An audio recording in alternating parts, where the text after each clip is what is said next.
It's like every time I am referenced in the media, it comes up that former cocaine addict Lauren Tewes went to the grocery store today.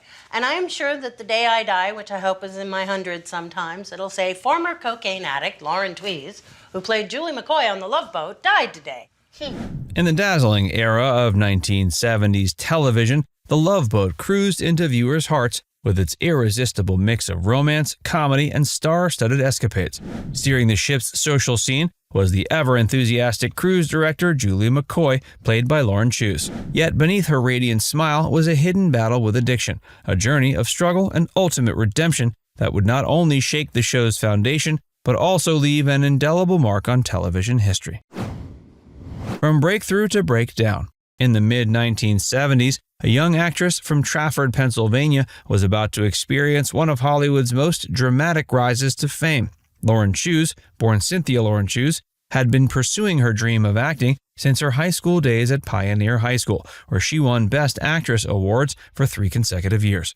Her journey began modestly with a Lipton iced tea commercial in 1974 that opened the door to her Screen Actors Guild membership and the possibility of more significant roles. The pivotal moment came in 1977 when Tewes found herself among the more than 100 actresses vying for the role of Julie McCoy on The Love Boat. In a twist of fate, she received the life-changing call at 9 p.m., mere hours before filming was set to begin on the Queen Mary in Long Beach. The next morning, standing on deck in her cruise director uniform, she repeatedly practiced her iconic welcome line, occasionally mixing it up with co-star Gavin MacLeod's name in her excitement. Her natural charm and authentic presence quickly made Julie McCoy a beloved figure among viewers. The role transformed Tewes from an unknown actress into a television star virtually overnight. While the show's success sailed to new heights, she began appearing in other popular series of the era, including Charlie's Angels, Vegas, and Family.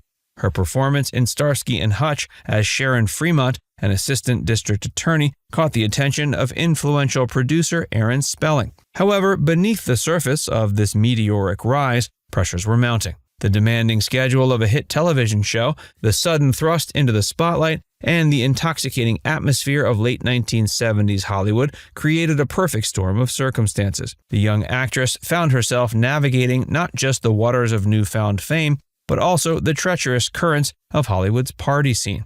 Her initial success, marked by appearances in films like Dallas Cowboys Cheerleaders alongside Jane Seymour, and her feature film debut in Eyes of a Stranger, began to be overshadowed by the growing influence of Hollywood's darker elements. What had started as a fairy tale breakthrough was slowly transforming into something far more complex and challenging. The sunny disposition of Julie McCoy on screen increasingly contrasted with Tewes' private struggles. The dark side of fame. I felt guilty. I felt shame and humiliation and disgust and disappointment and every other bad word you can think of. I knew that I had gotten myself into a situation I couldn't get out of by myself. I secretly begged and begged and begged for someone to help me. And for me, it was an issue with cocaine in the 70s and the early 80s when it was a popular drug. But if you ask anybody, I was the only one doing it.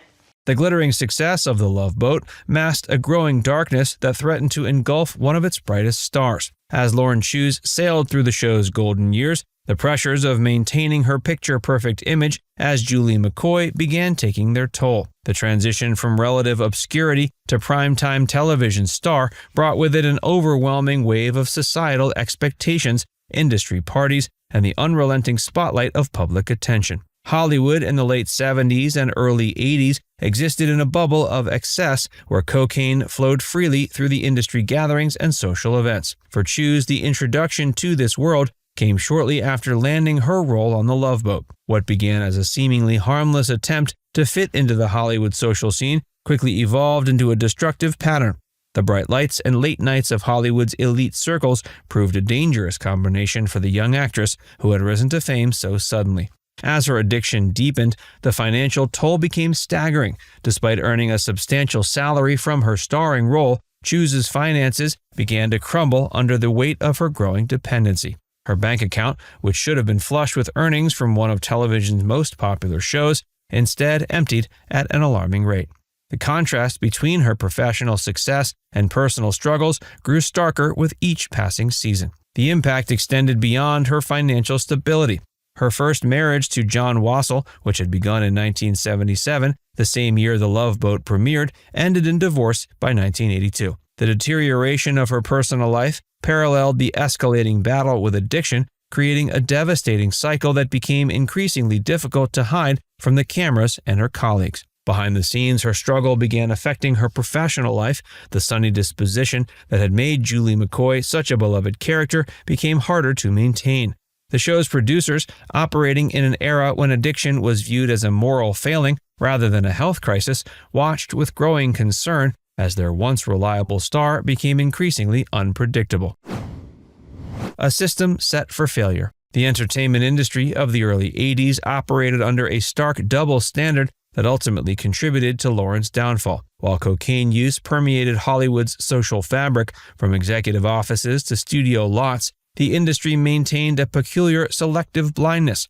Stars could indulge behind closed doors, but public struggles were met with harsh judgment rather than support. This systemic hypocrisy created an environment where seeking help meant risking everything. The Love Boat's production team, like many television shows of the era, lacked any formal support systems for cast members grappling with personal demons. The prevailing attitude treated substance abuse as a character flaw rather than a medical condition requiring intervention and treatment. While Tewes struggled privately with her addiction, the show's demanding schedule continued unabated, with filming often extending into exhausting 16-hour days that only exacerbated her vulnerability. The situation reflected a broader industry-wide failure to acknowledge the human cost of fame. Unlike modern productions, which often include wellness programs and counseling services, TV sets of the 80s offered no safety net for their talent. Fellow cast members, though concerned, found themselves constrained by the era's limited understanding of addiction. The show's stars, including Gavin MacLeod and Fred Grandy, witnessed their colleagues' dissent but lacked the tools or institutional support to effectively intervene. Redemption and return. You know show business. It has It's a more draw. fun than politics. Well, It pulls him back in. I missed working with honest people, Steve. Why are you here this morning? Because we have a flow. Because of the roast No, he wants to work with honest people. The path to recovery began in the most unlikely of places, a small diner in Denver. After leaving the Love Boat in 1984, Lauren Tewes found herself working as a waitress, a role that proved unexpectedly therapeutic in her journey toward sobriety. The simple routine of daily work, far removed from Hollywood's pressures, provided the structure and normalcy she desperately needed. The late 80s marked a period of profound personal transformation for Tewes. Away from the spotlight's glare, she gradually rebuilt her life piece by piece. The process of recovery demanded more than just abstinence. It required a complete reassessment of her identity beyond the character of Julie McCoy. Her return to acting emerged gradually, beginning with small theater productions in Seattle. The intimate setting of live theater offered a different kind of performance experience, one where the immediate connection with the audience provided a new source of professional fulfillment. The 90s brought new opportunities as Tewes carefully navigated her way back into television. Guest appearances on shows like The New Mike Hammer and Hunter demonstrated her enduring talent, while her work in regional theater productions earned critical acclaim.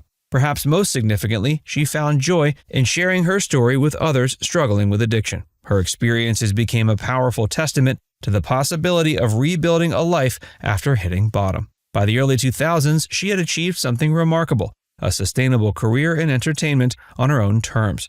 Her appearances in indie films and continued work in theater demonstrated that success could be measured in ways beyond Hollywood stardom. Now it's time to hear from you. What's your favorite memory of Lauren Tewes? Let us know in the comment section below.